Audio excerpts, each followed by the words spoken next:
बिहार में एक बार फिर शराब स्मगलर्स के खिलाफ बड़ी कार्रवाई हुई है। महकमा बराए शराब पर पाबंदी की टीम ने यूपी के शिकोहाबाद से शराब स्मगलर सीताराम यादव को पकड़ा है।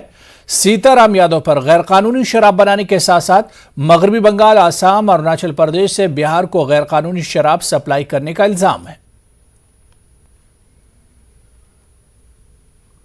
निषेध विभाग बिहार की टीम लगातार एक्शन मोड में है और एक बार फिर से सीताराम यादव यूपी से गिरफ्तार किया गया है और इस पर आरोप है कि यह पिछले कई महीनों से, कई सालों से, कई राज्यों से बिहार में जो शराब है उसकी सप्लाई कर रहा था, स्पीड की सप्लाई कर रहा था। डीएसपी अभिजीत कुमार मद्य निषेध विभाग इनके नेतृत्व में यह कार्रवाई की गई है और पूरी जानकारी ले लेते हैं कहां से गिरफ्तारी हुई, क्या इन पर चार्ज है। इनकी उत्तर प्रदेश के शिकोहाबाद से इनकी गिरफ्तारी की गई है। इनके ऊपर 16-17 कांड दर्ज हैं।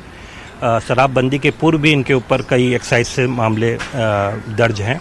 ये दालकोला से ऑपरेट कर रहे थे और मुर्शीद आलम, जिसकी गिरफ्तारी पूर्व में की गई है, उनके साथ ये स्पिरिट से नकली दारू बनाने का भी और अवैध रूप से दारू एकत्रित करके बिहार में भेजने का लगातार कार्य कर रहे थे। महत्वपूर्ण कार्रवाई जो है मद्य निषेध विभाग की टीम है, आपके खिलाफ बड़ा एक्शन लिया गया, बड़ा आरोप है आपके ऊपर।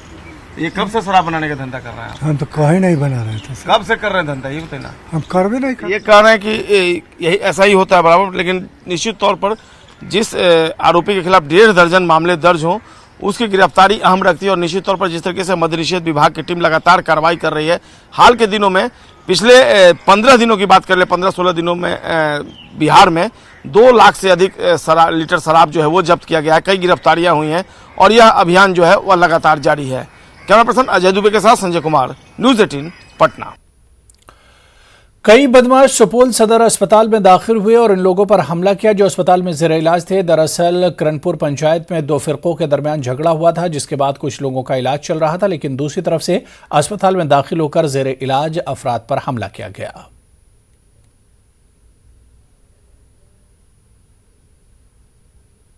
करणपुर पंचायत का मामला है। इसमें 2 पक्ष हैं। दोनों पक्ष के बीच जो है इलाज कराने के लिए जो लोग आए थे, हॉस्पिटल में भी दोनों के बीच जो है झगड़ा हो गया है और चोट आई है।